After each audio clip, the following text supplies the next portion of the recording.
Assalamualaikum warahmatullahi wabarakatuh. Salam sejahtera bagi kita semua. Perkenalkan, nama saya Muhammad Eka Purbaya, STMN. Saya merupakan dosen program studi S1 Bisnis Digital di Institut Teknologi Telkom Purwokerto. Bidang ilmu saya adalah teknologi informasi. Video ini dibuat sebagai syarat pemenuhan PDD UKT-PT di bidang pengajaran sertifikasi dosen Kemdikbudristek tahun 2024. Pada kesempatan ini, saya akan menjelaskan salah satu mata kuliah saya dalam pengajaran yang berbobot 2 SKS, yaitu Big Data, dengan kode mata kuliah BD 21330. Mata kuliah ini diajarkan untuk mahasiswa semester 5 atau ganjil di program studi S1 Bisnis Digital pada Fakultas Rekayasa Industri dan Desain IT Telkom Purwokerto. Mata kuliah Big Data memberikan pemahaman mendalam tentang konsep dan teknologi yang digunakan dalam mengelola dan menganalisis data berukuran besar.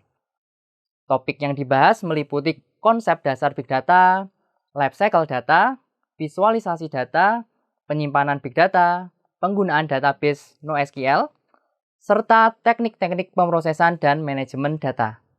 Nah, selain itu, mata kuliah ini juga mencakup metode data mining dan machine learning sebagai solusi untuk tantangan big data, serta pengenalan pada alat seperti Apache Spark untuk analitik data besar. Nah, tujuannya adalah untuk membekali mahasiswa dengan keterampilan praktis dan teoritis yang diperlukan untuk menghadapi tantangan data dalam berbagai sektor industri. Adapun capaian pembelajaran lulusan atau CPL pada mata kuliah ini adalah: yang pertama, menguasai konsep teoritis bidang pengetahuan bisnis digital secara umum dan konsep teoritis bagian khusus dalam bidang pengetahuan tersebut secara mendalam, serta mampu memformulasikan penyelesaian masalah prosedural. Yang kedua, mempunyai pengetahuan dalam penyusunan algoritma pemrograman yang efektif dan efisien, serta dapat merancang, membangun, dan mengelola aplikasi sistem informasi secara tepat dan akurat untuk pendukung pengambilan keputusan. Yang ketiga, mengidentifikasi, memformulasikan, dan memecahkan permasalahan kebutuhan informasi dari suatu organisasi. Yang keempat, menguasai teknologi informasi yang diperlukan untuk menunjang kegiatan bisnis digital. Yang kelima, mengetahui dasar matematika dan statistika guna melakukan analisis sebagai dasar pengambilan keputusan bisnis digital. Yang keenam, menguasai konsep ilmu analisa data sebagai dasar pengambilan keputusan dalam bisnis digital.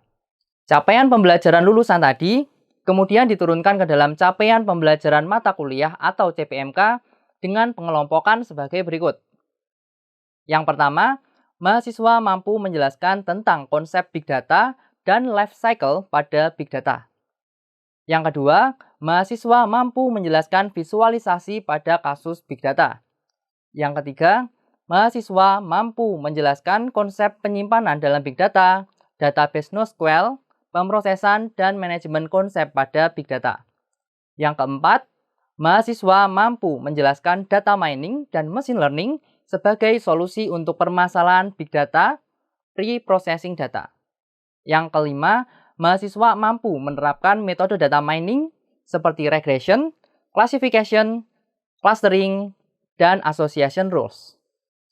Yang keenam, mahasiswa mampu menggunakan Apache Spark untuk Big Data Analytics. RPS atau rencana pembelajaran semester yang disusun untuk mata kuliah ini berbasis OBE atau Outcome Based Education yang berfokus pada pencapaian dari pembelajaran. Outcome pembelajaran yang dimaksud tentunya haruslah jelas, terukur, dan dapat diamati sehingga dapat dievaluasi apakah tujuan pembelajaran telah tercapai atau tidak. Maka dari itu, untuk sistem penilaian pada mata kuliah ini dikelompokkan berdasarkan sub CPMK. Terdapat 6 sub CPMK yang masing-masing memiliki bobot penilaian dengan persentase yang berbeda seperti yang ditunjukkan pada slide di samping dengan jumlah keseluruhan adalah 100%. Untuk mengukur outcome pembelajaran, Sistem penilaian yang dilakukan adalah berdasarkan tugas, tugas besar, kuis, dan evaluasi CPMK. Evaluasi CPMK ini tentunya akan mendorong mahasiswa yang sebelumnya belum memenuhi nilai dari standar kelulusan minimal agar bisa melakukan evaluasi dan perbaikan. Skala penilaian pada mata kuliah ini mengacu pada SK Rektor dengan pedoman kategori nilai E, D, C, BC, B, AB, dan A. Nilai standar kelulusan mata kuliah adalah 50 atau C. Topik perkuliahan yang diajarkan meliputi pertemuan pertama, biasanya akan disampaikan penyampaian RPS dan kontrak perkuliahan, kemudian disusul dengan materi pembuka yakni konsep dari Big Data yang membahas seperti apa itu Big Data, evolusi Big Data, sumber Big Data, dan lain-lain. Pertemuan kedua adalah life cycle pada Big Data dengan subbahasan seperti life cycle pada Big Data, generasi Big Data, data agregasi, data preprocessing, dan integrasi data. Di pertemuan ketiga akan membahas mengenai visualisasi Big Data dengan subpembahasan seperti apa itu visualisasi dalam Big Data, teknik visualisasi konvensional, tools dalam visualisasi data, dan lain-lain. Pertemuan keempat adalah konsep penyimpanan dalam Big Data dengan subpemahaman seperti komputasi berbasis klaster, model distribusi, sistem file terdistribusi, RDBMS. Pertemuan kelima akan membahas mengenai data NoSQL. Pertemuan keenam adalah pemrosesan dan manajemen konsep pada Big Data. Untuk pertemuan ketujuh, akan dilaksanakan kuis, kemudian pertemuan 8 dilaksanakan evaluasi CPMK di tengah semester.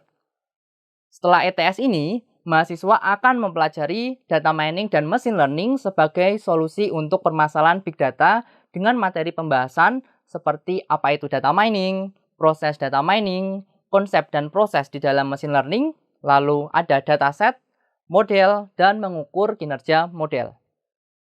Setelah itu nanti, mahasiswa akan diajarkan mengenai pemahaman pre-processing data agar data siap untuk dilakukan analisis. Selanjutnya, mahasiswa diajarkan beberapa metode pada data mining seperti regression, classification, clustering, dan association rules.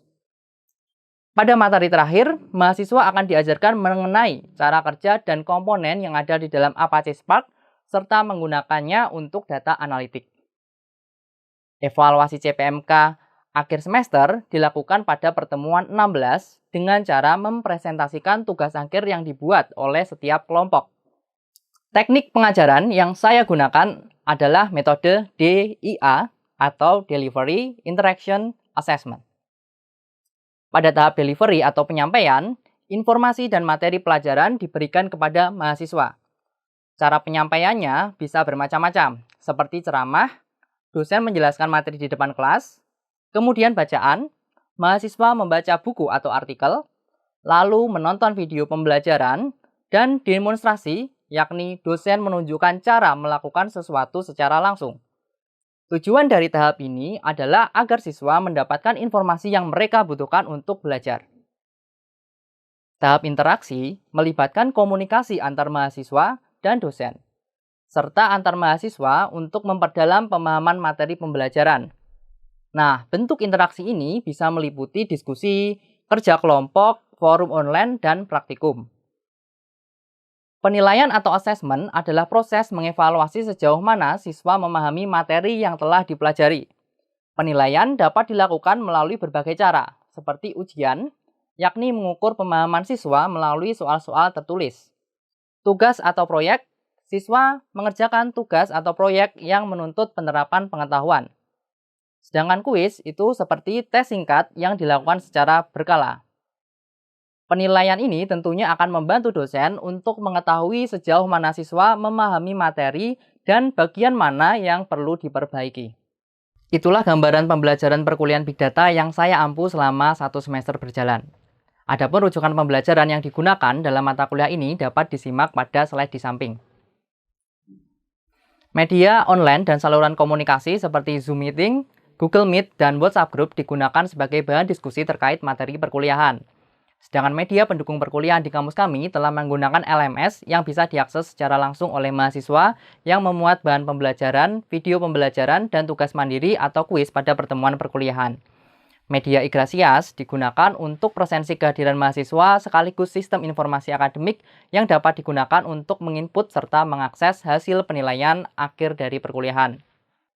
Selanjutnya, saya akan menampilkan proses pengajaran yang saya lakukan untuk mata kuliah Big Data di pertemuan ke-12 dengan topik pembahasan metode klasifikasi yang dilaksanakan secara luring di ruang kelas IT Telkom Purwokerto. Selamat menyaksikan.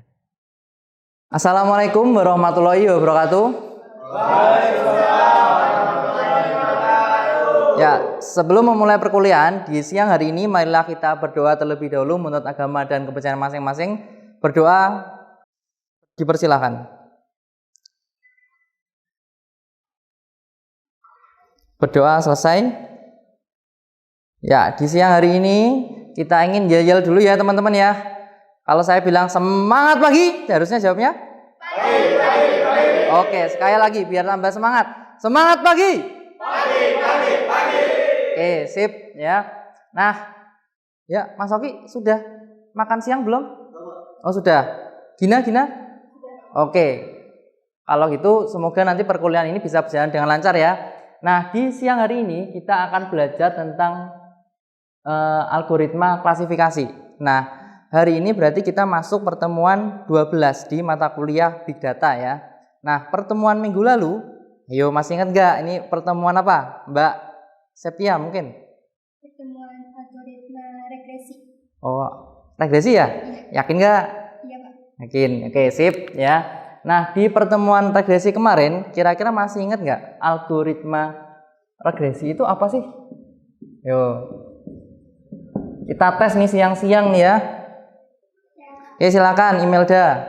Jadi algoritma regresi itu merupakan teknik statistik untuk permodelan dan investigasi hubungan dua atau lebih dari variabel, Pak. Oke, mantap.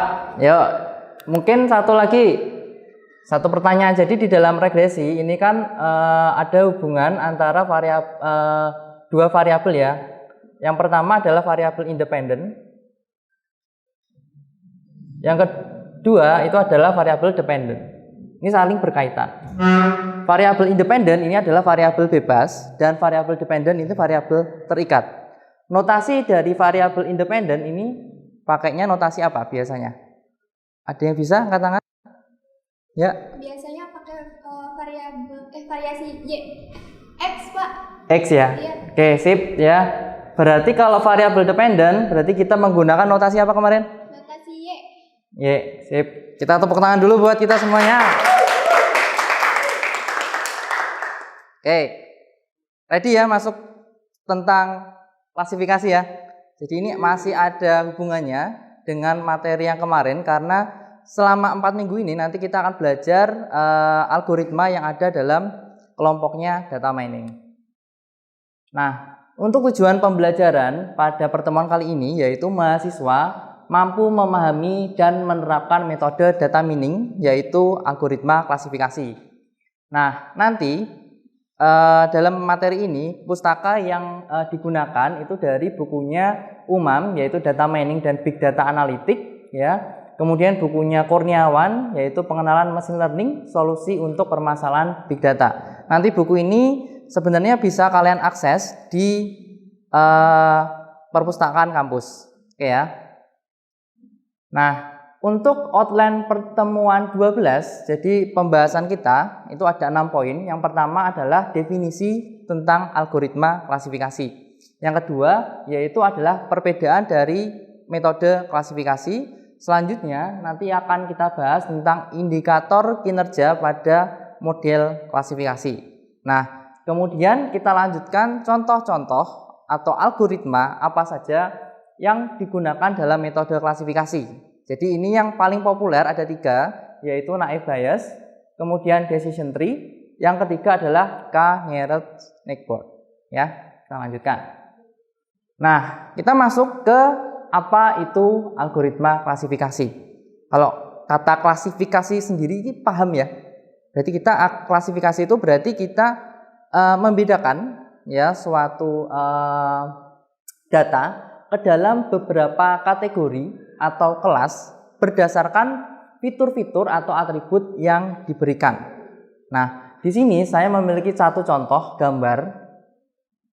Nih, kira-kira bagian atas ini gambar apa nih, Mas Yidi?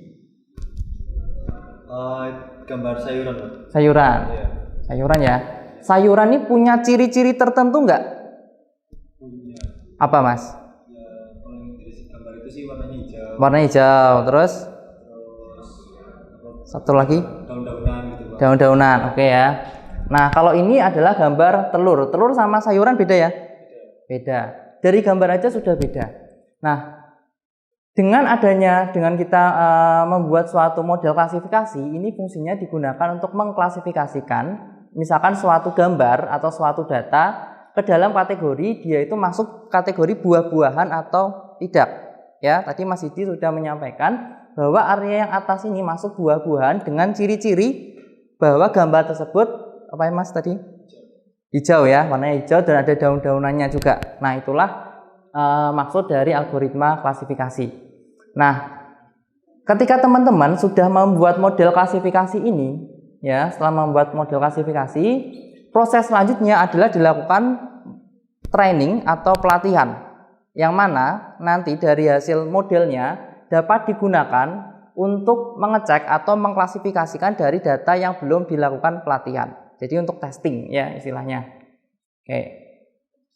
Nah, next. Nah, dalam metode klasifikasi ini yang kita kenali itu ada 4 metode atau 4 jenis klasifikasi. Yang pertama adalah binary, yang kedua adalah multi-class classification, yang ketiga adalah multi-label, dan keempat adalah imbalance classification. Ya. Kita mulai satu demi satu ya. Yang pertama adalah binary. Masih ingat nggak dulu di pemrograman 1 kata biner berarti hanya ada 2 ya, true dan false atau 1 dan 0. Begitu juga dengan binary classification. Jadi binary classification itu adalah pekerjaan klasifikasi yang hanya memiliki dua label kelas, iya atau tidak. Iya atau tidak ini bisa digunakan untuk maksud yang sejenis. Contohnya, ketika untuk kasusnya teman-teman ingin memprediksi konversi, ya, contohnya dia beli atau tidak, ya ini bisa digunakan. Ya, terus untuk ramalan churn atau tidak ya, ini dia, churn ini apa nih? Ada yang bisa menjawab mungkin churn itu apa? Silakan angkat tangan. Oh iya, Mas Lutman, silakan. Churn itu pelanggan yang berhenti menggunakan produk atau layanan dari suatu perusahaan. Intinya nggak jadi beli ya, intinya ya. Iya, dia nggak jadi beli. Ya. Nah, kira-kira untuk ramalan churn, kira-kira customer-nya jadi beli atau enggak? Nah, ini dapat dilakukan klasifikasi. Ya. Ada juga dalam klasifikasi dapat dimanfaatkan untuk deteksi email spam ya, teman-teman ya. Ya, dari email dari atribut atau ciri-ciri dalam email tersebut tuh kira-kira masuk spam atau tidak. Yang mana ketika spam berarti dia masuk ke keadaan tidak normal. Jadi mungkin ada bahaya ya di situ ya. Oke. Kita next yaitu multi-class classification. Ya, kalau biner itu ada 2 labelnya. Kalau multi-class berarti labelnya ini lebih dari 2. Ya, jadi bisa aja klasifikasi spesies tanaman. Tanaman itu kan macam-macam ya. Ada tanaman apa aja nih misalkan Mas Hutman? Setahu kamu tanaman apa aja? Tanaman banyak jenisnya, ada tanaman sayuran atau tanaman buah-buahan. Oh ya, oke. Ada banyak ya. Jadi kalau multi class berarti labelnya ada banyak ya. Nah, terus ada multi label classification. Multi label classification ini adalah jenis tugas klasifikasi yang mana memiliki lebih dari 1 label kelas yang relevan. Ya, jadi contohnya, kalau binary classification, saya memiliki 1 data. Ya, datanya ini ada suatu email ya, email. Nah, dari ciri-ciri yang ada, label 1 data ini, saya harus memilih salah satu. Ya, kalau binary ya, spam atau bukan spam. Sampai situ paham? Paham? Nah, kalau yang multi class classification, ya, dia harus memilih salah satu dari kelas yang ada. Jadi kelasnya lebih dari 2, ya. Contohnya ini adalah gambar anjing, ya. Padahal dari kelas yang ada yang disediakan itu adalah ada anjing, kucing, ikan dan lain-lain, ya. Oke. Terus multi label classification ini berarti labelnya bisa milih lebih dari 1. Paham ya? Oke, kita next. Imbalance classification. Nah, kalau imbalance classification ini intinya adalah pekerjaan klasifikasi di mana distribusi contoh dalam setiap kelas tidak seimbang. Jadi dalam suatu dataset atau suatu kumpulan data kan ada label nih, tadi udah ketemu label ya. Yang paling gampang adalah label untuk binary kelas, ya atau tidak. Ya, atau perempuan atau laki-laki. Nah, ketika porsi labelnya ini setara, ini berarti balance. Ketika tidak setara berarti imbalance ya. Paham ya? Nah, yang terjadi ketika terjadi imbalance kelas, maka akan terjadi yang namanya overfitting atau mungkin nilai akurasi yang didapatkan dalam klasifikasi ini akan turun. Oke? Oke, sip. Oke, jangan lupa dicatat ya, biar teman-teman ingat. Nah, kita lanjutkan ke penilaian indikator kinerja model klasifikasi. Ya, ini wajib kalian ketahui. Hanya 4 poin aja sih yang wajib diketahui. Yang pertama adalah akurasi. Ya, jadi akurasi ini adalah persentase prediksi yang benar dari total prediksi yang dibuat oleh model. Ini yang paling sederhana, dilihatnya dari akurasi.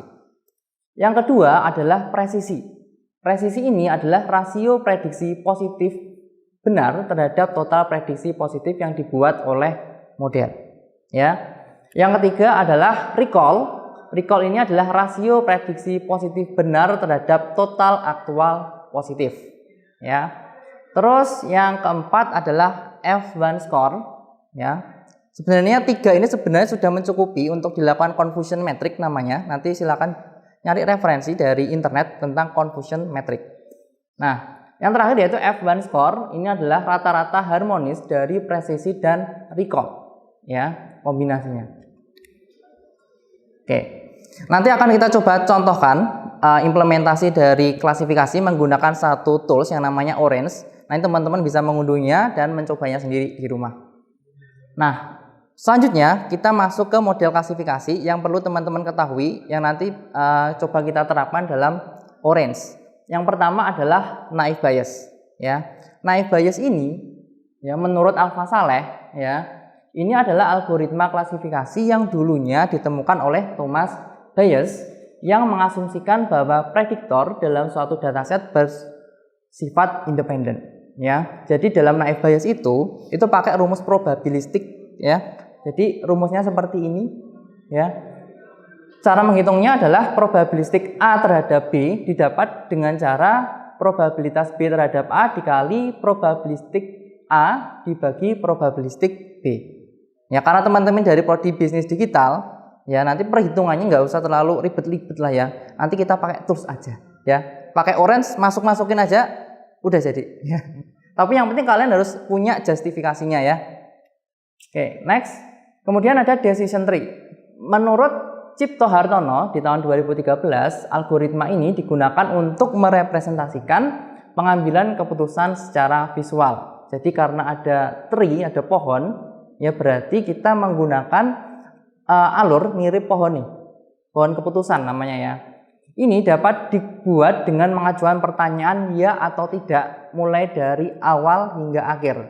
Jadi yang paling akhir sendiri ya itu biasanya akan memutuskan apakah kita contohnya ini boleh bermain tenis atau tidak. Ini contohnya ya. Ini kita lihat dari atributnya dulu yaitu cuaca. Cuacanya panas atau hujan nih. Kalau hujan kita lihat dulu ya. Sangat berangin atau enggak. Kalau berangin itu kita nggak usah main ya, nggak usah pergi. Contohnya seperti itu. Jadi metode classic decision tree ini metode yang paling gampang karena disediakan juga pohon keputusannya. Dan terakhir adalah K nearest neighbor atau KNN. Ini menurut Wicaksana, KNN ini merupakan algoritma klasifikasi dan prediksi untuk membagi data ke dalam kelas-kelas berdasarkan jarak antar titik data. Jadi metode klasifikasinya ini kita tentukan dulu titik tengahnya, ya. Kemudian dihitung jarak dari titik-titik ini yang saling berdekatan apa, sehingga bisa membagi dari kumpulan data tersebut. Ya, mungkin itu yang bisa saya sampaikan. Sampai sini dulu. Sebelum masuk ke praktikum, ada pertanyaan? Satu anak aja mungkin? Ya, mau tanya tentang tadi kan ada disinggung soal multi class klasifikasi sama multi level classification. Nah, itu kira-kira bedanya itu apa ya, Pak? Ya, mungkin agak depannya multi gitu ya. Jadi multi. Mungkin sempat bingung gitu ya. Sempat ambigu gitu ya. Nah, kalau tadi kita lihat binary ya. Binary labelnya hanya bisa milih satu dari dua opsi. Kalau multi apa tadi? Multi kelas berarti kita bisa milih satu dari beberapa kelas. Milih satu aja. Tetapi kalau multi label berarti dalam satu data kita bisa memiliki lebih dari satu kelas. Oke ya? Oke, sip.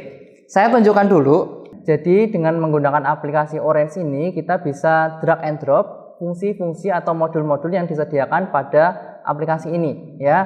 Di sini ada widget. Ini adalah bulat-bulat ini adalah widget ya. Widget file ini adalah dataset yang kita gunakan. Ini adalah namanya iris tab misalkan. Nah, di dalam iris tab ini ada atributnya. Atributnya dari apa? Ada tipe sama name nih misalkan nih ya. Ini ada atributnya.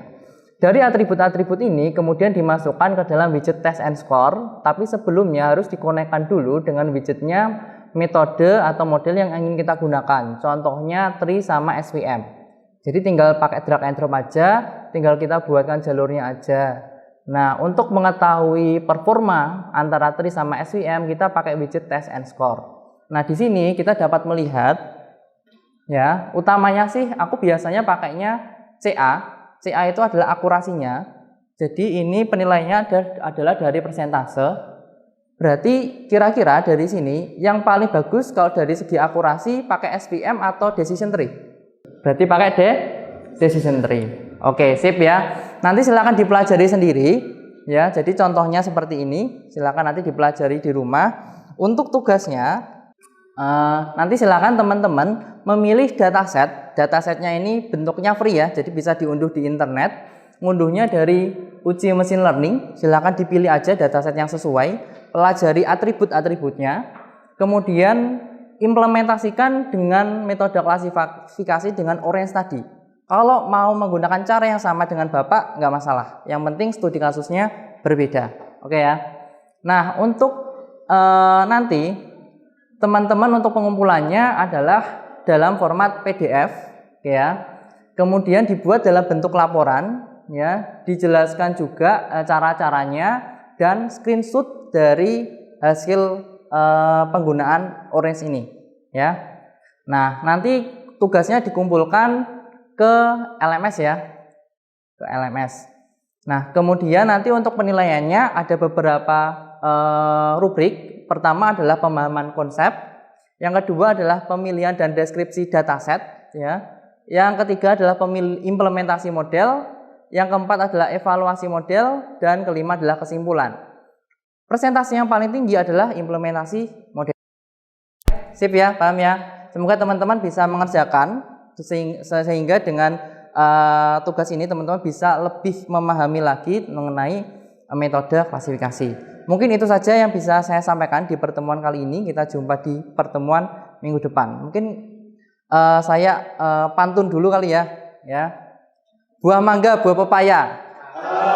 Karena kita sudah mendapatkan ilmu bersama, mari kita ketemu minggu depan atau selanjutnya. Demikian pengajaran dari mata kuliah Big Data. Semoga dapat memberikan manfaat yang baik bagi mahasiswa dan rekan-rekan yang telah menonton video ini. Akhir kata, terima kasih. Wassalamualaikum warahmatullahi wabarakatuh.